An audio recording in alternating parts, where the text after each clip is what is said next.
বাচ্চা হওয়ার পরে খুশিতে আত্মীয়-স্বজন সব রুমে ঢুকে যায় এবং বাচ্চার সাথেই বসে থাকে, চুমা দেয়, যার জন্য মুখের থেকে ইনফেকশন যায়। বাচ্চাকে অবশ্যই মা এবং একজন টেক কেয়ার ছাড়া কেউ ধরবে না। শুধু বুকের দুধ খেতে হবে এবং অন্য কিছুই খাওয়ানো যাবে না, এক ফোঁটা পানিও না। অনেকে মধু খাওয়ায়, চিনি খাওয়ায় মিষ্টি কথা বলার জন্য, তো ওগুলো বোধহয় উচিত হবে না। এবং প্রথম 3 দিন একটু দুধ কম আসে, শাল দুধ বলি আমরা যেটাকে, ওইটাই ওর জন্য যথেষ্ট।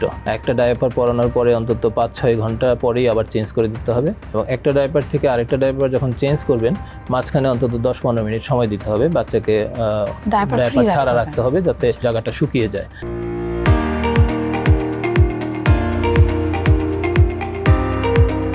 দর্শক, আমাদের আজকের টিভিএস ভালো থাকুন আপনাদের স্বাগত জানাচ্ছি। আমি তাওসিয়া তাজমিম। আমাদের আজকের আলোচনার বিষয় নবজাতকের যত্ন।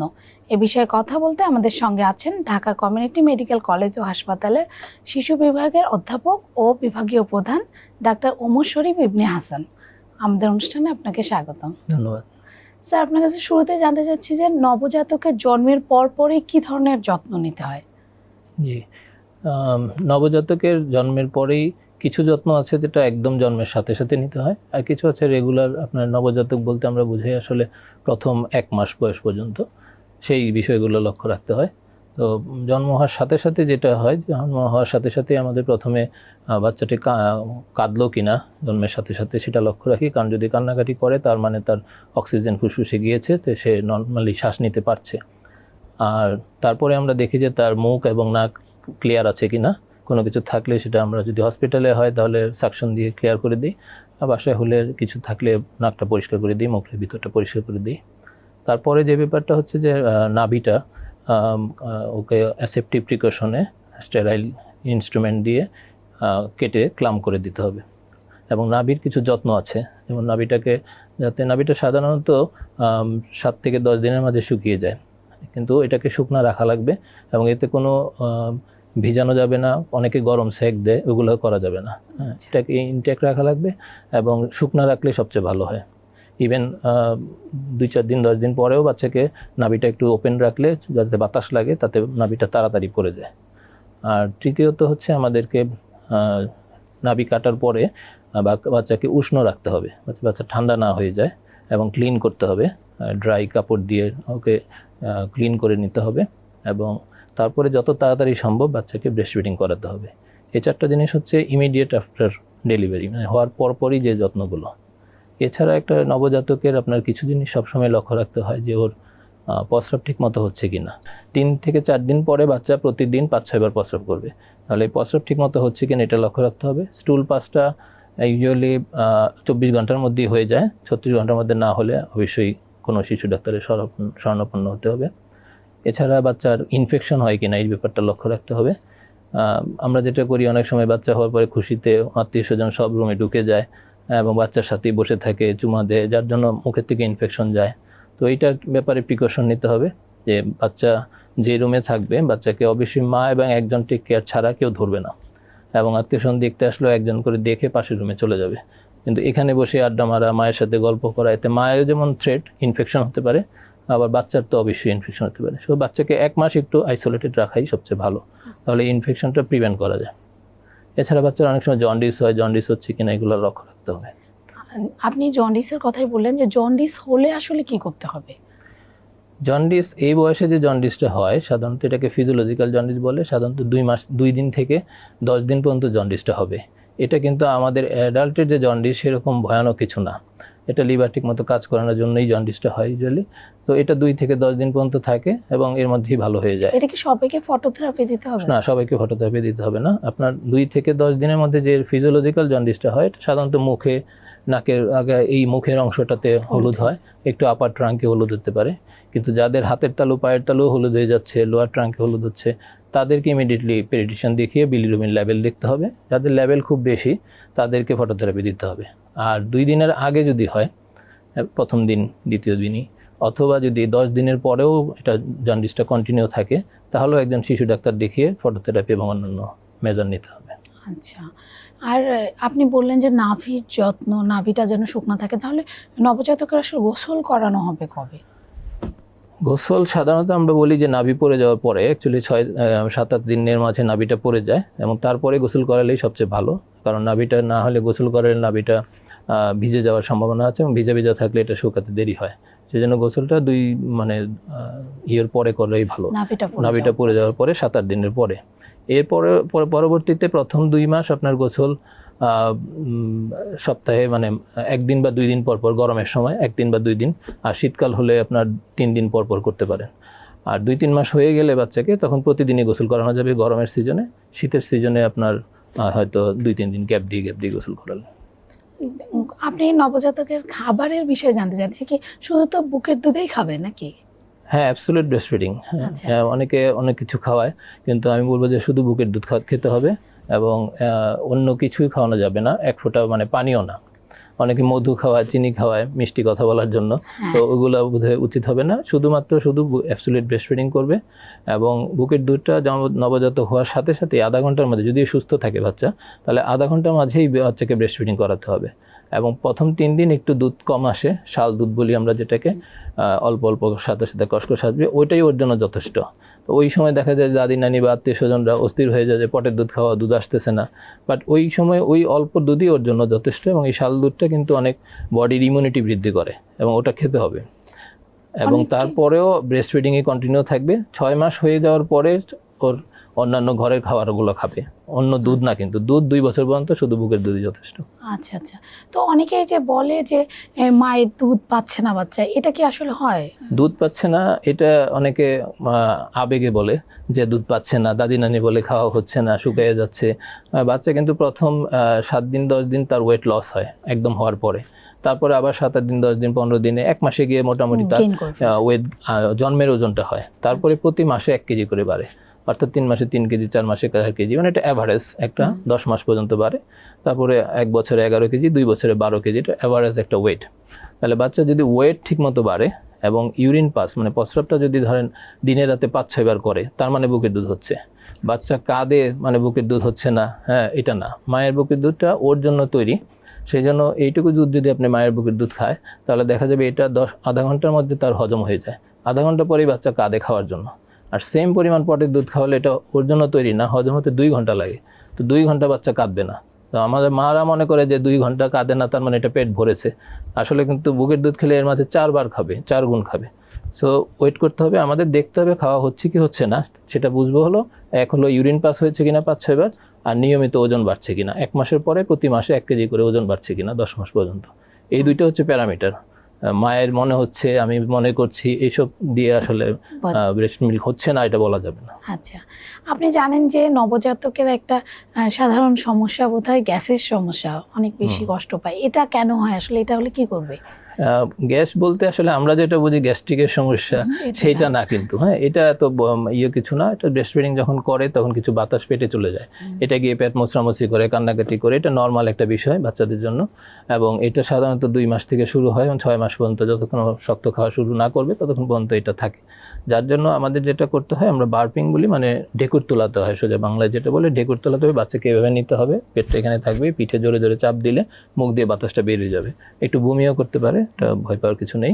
কিন্তু এইভাবে বার্পিং করলে, তারপরেও যদি দেখা যায় যে পেট ফাঁপা আছে, বমি করছে, তাহলে হয়তো কাছাকাছি কোনো শিশু ডাক্তারের পরামর্শ নিতে হবে। এমনিতে কি ওভার দ্য কাউন্টার কোনো ওষুধ খেতে পারে?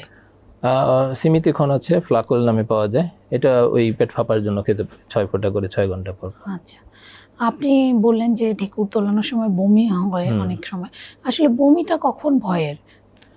বমিটা জন্ম হওয়ার সাথে সাথেও কিছু বমি হয়, হ্যাঁ, অল্প বমি হতে পারে 1 বার 2 বার। ব্রেস্ট ফিডিং করালে আবার এটা ঠিক হয়ে যায়, ওই সময় বমিতে সাদা বমি আসতে পারে।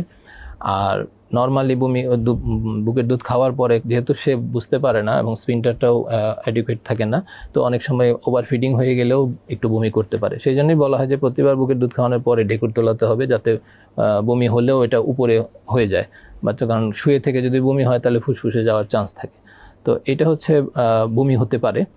আর তারপরে যদি এটা হলো নর্মাল ন্যাচারাল বমি, এবং বমি করে যদি বাচ্চার নড়াচড়া স্বাভাবিক থাকে, ইউরিন পাস হয়, বাচ্চার ওয়েট বাড়ে, তাহলে বুঝতে হবে এই বমি কোনো ভয়ের কিছু নেই।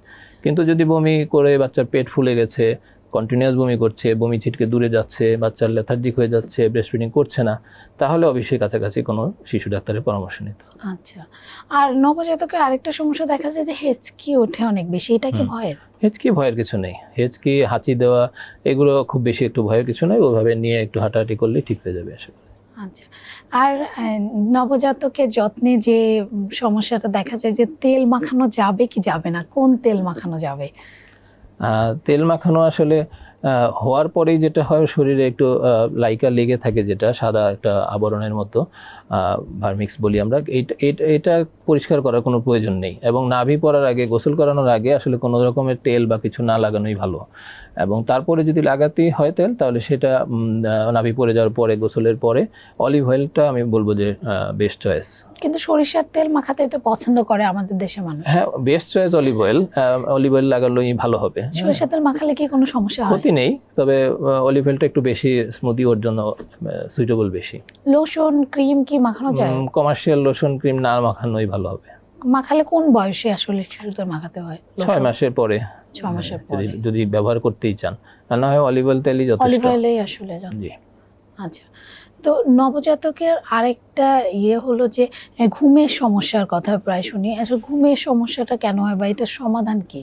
ঘুম বিষয়টা হচ্ছে কি, নবজাতকের ঘুম যদি সে সুস্থ থাকে, তাহলে প্রথম 1-2-3 মাস হচ্ছে ও 17-18 ঘন্টা ঘুমাবে। সুতরাং এটা নিয়ে ভয় পাওয়ার কিছু নাই যে বেশি ঘুমাচ্ছে কিনা। হ্যাঁ, ওকে পায়ে টোকা দিয়ে খাওয়াতে হবে, ও 1 ঘন্টা 2 ঘন্টা পর পর খাবে, ফিডিং অন ডিমান্ড। প্রথম 2 মাস ফিডিং অন ডিমান্ড, যখন কাঁদবে তখন খাবে। এবং ভালো থাকলে, সুস্থ থাকলে 17-18 ঘন্টাও ঘুমাবে। আবার কোনো কোনো বাচ্চা আছে হয়তো ঘুম কম ঘুমাবে, এর জন্য ঘুমের ওষুধ দেওয়া যাবে না, কিছুই করা যাবে না, এটা নর্মাল ফেনোমেনা। যদি ওর আদার্স অ্যাক্টিভিটি ভালো থাকে, নড়াচড়া স্বাভাবিক থাকে, ইউরিন স্টুল সব কিছু পাস হয়, তাহলে ঘুম নিয়ে খুব বেশি ওরিড হওয়ার কিছু নাই। তবে 3-4 মাস হয়ে যাওয়ার পরে আমরা এখন প্রথম 1-2 মাস হলে ওর খাওয়াটা একটু ফ্রিকোয়েন্ট খেতে হয়, সেক্ষেত্রে হয়তো রাতে উঠেও মাকে খাওয়াতে হবে। কিন্তু 3-4 মাস হয়ে যাওয়ার পরে মাকে অভ্যাস করাতে হবে যে 10টার পর থেকে 6টা পর্যন্ত কিছু খাওয়াবেন না। তাহলে 10টায় যদি একবার ব্রেস্ট ফিডিং করে নেন এবং 6টায়, তাহলে মায়েরও এই সময়টা একটু রেস্ট হয় এবং বাচ্চাও তখন একটু গ্যাপ দিতে পারে এবং তারপরে আবার খাবে। সময় না খেয়ে থাকলে কান্নাকাটি করবে? 4 মাসে কিছু হবে না, 3-4 মাসে গিয়ে এটা তার জন্য স্বাভাবিক হয়ে যায়। হ্যাঁ, তখন আর এই সময় এই গ্যাপটা, এটা অভ্যাসের বিষয় অবশ্যই। আপনি যদি অভ্যাস করেন তাহলে বাচ্চা 10টার সময় ঘুমিয়ে যাবে, 6টায় উঠবে বা 10টা-11টা যেখান দিয়ে ঘুমাবে, রাতে ঘুমানোর পর আর উঠাতে হবে না। এটা 3-4 মাসে, কিন্তু প্রথম দিকে কিন্তু মাকে কষ্ট করতে হবে, 1-2 ঘন্টা পর পর উঠে খাবে, অনেক বাচ্চা আধা ঘন্টা পর পরই খায়, সেটাও খাওয়াতে হবে। আচ্ছা, তার মানে 3-4 মাস পর বাচ্চাকে একটা রুটিনে আনা যায়? জি, অবশ্যই। আচ্ছা, নবজাতক বা শিশুদের ক্ষেত্রে আমাদের দেশে মানুষজন একটু ডায়াপার নিয়ে বিভিন্ন ধরনের দ্বিধাদ্বন্দ্বে ভোগে, আসলে ডায়াপার পরানো ঠিক কি ঠিক না, কোনো নিয়ম আছে কি? ডায়াপার না পরালেই ভালো, কিন্তু ডায়াপার এখন বর্তমান সিচুয়েশনে বাস্তবতা আপনাকে পরাতে হবে। তবে আমরা বলি যে 24 ঘন্টা ডায়াপার পরাবেন না। একটা ডায়াপার পরানোর পরে অন্তত 5-6 ঘন্টা পরেই আবার চেঞ্জ করে দিতে হবে, এবং একটা ডায়াপার থেকে আরেকটা ডায়াপার যখন চেঞ্জ করবেন, মাঝখানে অন্তত 10-15 মিনিট সময় দিতে হবে, বাচ্চাকে ডায়াপার ছাড়া রাখতে হবে, যাতে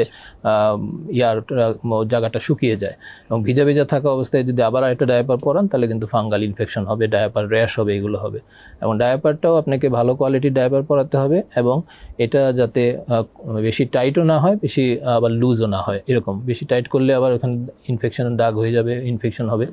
আবার বেশি লুজ করলে কিন্তু তার ওইটা ভিজা ভিজা থাকবে, ওখান থেকেও ইনফেকশন হবে। সো আর ডায়াপার কোনটা ভালো কোনটা খারাপ এরকম না, ডায়াপার হচ্ছে যেটা ওর স্যুট করে। যে ডায়াপার পরার পরে বাচ্চার কোনো র্যাশ আসবে না, সেটা চেঞ্জ করতে হবে না। কিন্তু যে ডায়াপার পরলে ওর মাঝে মাঝে র্যাশ হচ্ছে, তাদেরকে ওই ডায়াপার চেঞ্জ করে অন্য কোম্পানিটা। নবজাতকের বিকাশ ঠিক মতো হচ্ছে কিনা এটা কিভাবে বোঝা যাবে? শারীরিক মানসিক বিকাশ? শারীরিক মানসিক বিকাশ বলতে ওর যে বয়সে যে বিকাশগুলো হওয়ার কথা, নবজাতক বলতে তো আমরা 1 মাস বুঝাই, এই সময়ে তারপরে তার আই কন্ট্যাক্ট হওয়ার কথা। আই কন্ট্যাক্ট আপনার দিকে তাকাচ্ছে কিনা, আপনাকে ধরছে কিনা, সাথে অ্যাক্টিভিটি স্বাভাবিক আছে কিনা, সে কানে শুনছে কিনা, এই বিষয়গুলো দেখতে হয়। এবং বিভিন্ন জায়গায় চাইল্ড ডেভেলপমেন্ট ক্লিনিক আছে, সেখানে নিয়ে গিয়েও আপনি অ্যাসেসমেন্ট করতে পারেন যে তার 3 মাসে যে বসার কথা, ঘাড় সোজা হওয়ার কথা, 6 মাসে বসার কথা, এই কাজগুলো সে করছে কিনা। এই ডেভেলপমেন্টাল মাইলস্টোনগুলো আপনাকে ফলো আপ করতে হবে। আর বাচ্চা সুস্থ আছে কিনা, ওই যে বললাম যে তার ইউরিন পাস হচ্ছে কিনা, স্টুল পাস হচ্ছে কিনা ঠিক মতো, সে ব্রেস্ট ফিডিং করছে কিনা, সে খেলাধুলা করছে কিনা, অ্যাক্টিভিটি, তার মাসল অ্যাক্টিভিটি আছে কিনা, এগুলো দেখে বোঝা যায় যে বাচ্চার বিকাশটা নর্মাল হয়েছে। আচ্ছা, এমনিতে কোনো কি বিপদ চিহ্ন আছে যেগুলো দেখলে মনে হবে যে নবজাতক ঝুঁকিতে আছে? নবজাতকের বিপদ অনেকগুলোই আছে, যেগুলো দেখলে আমরা বুঝতে পারি যে বাচ্চাটা স্বাস্থ্য ঝুঁকিতে আছে, এবং এটা আমাদেরকে খুব মাদেরকেই আসলে আইডেন্টিফাই করতে হবে। কারণ একটা বাচ্চা অসুস্থ বাচ্চা, যেটা আমরা বলি নিউনেটাল সেপসিস, এটা হলে 24 ঘন্টার মাঝেই কিন্তু বাচ্চা একদম খারাপ, ইভেন মরেও যেতে পারে। সো মাকেই প্রথমে আইডেন্টিফাই করতে হবে যে ও বাচ্চা কীরকম ভালো আছে না খারাপ আছে। কারণ একজন পেডিয়াট্রিশিয়ানের কাছে নিয়ে গিয়ে তার ডায়াগনোসিস করতে করতেও অনেক সময় 24 ঘন্টা 48 ঘন্টা চলে যায়। সেই জন্য প্রথমে যে আমরা যে জিনিসগুলো দেখবো যে বাচ্চার তার রিফ্লেক্সগুলো ঠিক আছে কিনা, সে ব্রেস্ট ফিডিং করছে কিনা। ব্রেস্ট ফিডিং কম করছে মানে হচ্ছে আগের দিন থেকে আজকে হাফ কম করছে। কম মানে প্রতিদিন তো একই রকম খাবে না, কিন্তু নর্মালি যা খায়, নর্মালি যদি 10 বার খায় তাহলে এখন 5 বার কম, 5-এর কম যদি খায় তাহলে বুঝতে হবে যে তার ব্রেস্ট ফিডিংটা অ্যাডিকুয়েট হচ্ছে না। তাহলে এটা একটা অ্যালার্মিং সাইন। এছাড়া বাচ্চার চেস্ট ইনড্রয়িং হচ্ছে কিনা, বুক ভেঙে ভিতর দিকে ঢুকে যাচ্ছে কিনা, বাচ্চার কোনো শ্বাসকষ্ট হচ্ছে কিনা, বাচ্চার অ্যাবডোমেনটা ফুলে গেছে, পেটটা ফুলে গেছে কিনা, ওর স্টুল নিয়মিত পাস হচ্ছে না, ইউরিন 24 ঘন্টার বেশি পাস না হলে এটাও অ্যালার্মিং। এই বিষয়গুলো আমাদের লক্ষ্য রাখতে হবে। বাচ্চার কোনো খিঁচুনি হয়েছে কিনা, কনভালশন হয়, বাচ্চার কোনো জ্বর আসছে কিনা, অথবা হাইপোথার্মিয়া, মানে জ্বরও আসতে পারে, ফিভার আসতে পারে, অথবা হাইপোথার্মিয়া মানে টেম্পারেচার কমে যেতে পারে, হাত পা ঠান্ডা হয়ে গেলেও আমাদেরকে অ্যালার্ট হতে হবে। আবার যদি বেশি জ্বর আসে সেটাও অ্যালার্ট হতে হবে। এই যে সাইনগুলো বললাম, তার মধ্যে যে কোনো একটাও যদি হয় তাহলে কাছাকাছি শিশু ডাক্তারের পরামর্শ দ্রুত সময়ে নেওয়া উচিত। আমরা একেবারেই শেষ পর্যায়ে চলে এসেছি। আপনার কাছে জানতে চাচ্ছি যে কতগুলো টিকা দিতে হবে নবজাতককে এবং শুরু করতে হবে কবে? টিকার বিষয়টাও ইম্পর্টেন্ট। আমাদের সরকারিভাবে যে টিকাগুলো আছে, সরকারি ইপিআই শিডিউল, এগুলো আপনাকে দিতেই হবে। এবং এটা শুরুতে নবজাতকের যেটা বিসিজিটা বলি, এটা জাস্ট আফটার বার্থ, যত তাড়াতাড়ি দেওয়া সম্ভব। যদি বাচ্চা সুস্থ থাকে, বাচ্চা যদি টার্ম বেবি হয়, যদি ছোট বাচ্চা হয়, ওজন কম 2 কেজির নিচে, তাহলে হয়তো আমরা 2 কেজি হওয়া পর্যন্ত ওয়েট করি। এছাড়া যত তাড়াতাড়ি সম্ভব, যদি হসপিটালে হয় এবং হসপিটালে যদি ওই দিনই দেওয়ার সুযোগ থাকে, তাহলে ওই দিনই একদিন পরেই বিসিজি টিকা দিয়ে দেওয়া যায়। আর তার পরবর্তীতে 4 সপ্তাহে অন্য ইপিআই শিডিউলের যে টিকাগুলো আছে, 4 সপ্তাহে আছে, 6 সপ্তাহে আছে, 4 সপ্তাহ 10 সপ্তাহ এইভাবে গ্যাপ দিয়ে যেগুলো দিতে হবে, সেই টিকাগুলো ইপিআই শিডিউলে দিলেই হবে। সরকারি টিকাগুলো 15 মাস পর্যন্ত দিতে হয়। এই টিকাগুলো দিলে মোটামুটি আমাদের মতে চলবে। এছাড়া প্রাইভেট অনেক টিকা আছে, ওগুলো পরবর্তীতে 1-1.5 বছরের পরে। 1.5 বছরের পর ওগুলো কত দিনের দেয়া যায়? ওগুলো বিভিন্ন টাইমে আছে। 1 বছরের, 1.5 বছরের পরে, 2 বছরে, 2.5 বছরে, এবং এটা এক একটার এক এক রকম শিডিউল আছে, সেই শিডিউল অনুযায়ী আপনাকে টিকাগুলো দিতে হবে। আচ্ছা, তার মানে নবজাতকের যত্নে সতর্কতা জরুরি এবং সচেতন থেকে তাদের যত্ন করতে হবে। জি, সচেতনতা খুব জরুরি। এবং মায়ের হাতেই, ডাক্তারের কাছে যখন আসে তখন আসলে আমরা শুধু চিকিৎসা করি, কিন্তু মায়ে এটা প্রিভেনশন করতে পারে অনেক কিছু। এবং যদি পার্সোনাল হাইজিন মেনটেন করা হয়, রুগীকে অন্তত 1 মাস যদি বাচ্চাকে সাবধানে রাখা হয়, আমি যেটা বললাম যে অ্যাটেন্ডেন্স আসলেও বাচ্চাকে বেশি ধরবে না, যারাই ধরবে সাবান দিয়ে হাত ধুয়ে ধরবে, এবং বাচ্চাদের যে স্টুল পাস হয়, ইউরিন পাস হয়, যে ডায়াপার চেঞ্জের কথা বললেন, ওই সময় ভালো করে পরিষ্কার করতে হবে। অনেকে বাচ্চার পায়খানাটাকে মনে করে যে এটা তো আর এত ইনফেক্টেড না, কিন্তু ওইটাও ইনফেক্টেড। সেজন্য ওই পায়খানা পরিষ্কার করার পরেও আপনাকে সাবান দিয়ে হাত ধুয়ে বাচ্চাকে ধরতে হবে। এই পার্সোনাল হাইজিনগুলো যদি মেনটেন করেন, বাচ্চার ডেঞ্জার সাইনগুলো যদি আপনার লক্ষ্য রাখেন, তাহলে অনেক রোগী কিন্তু আমরা আর্লি ডায়াগনোসিস করতে পারি এবং চিকিৎসা করলে ডেথ রেটও কমিয়ে আনা যায়। আমাদেরকে সময় দেওয়ার জন্য আপনাকে ধন্যবাদ। জি, আপনাকেও ধন্যবাদ আমাকে এখানে আসতে বলার জন্য। ধন্যবাদ। এই ছিল আমাদের আজকের টিভিএস ভালো থাকুন। আমাদের সঙ্গে থাকার জন্য ধন্যবাদ।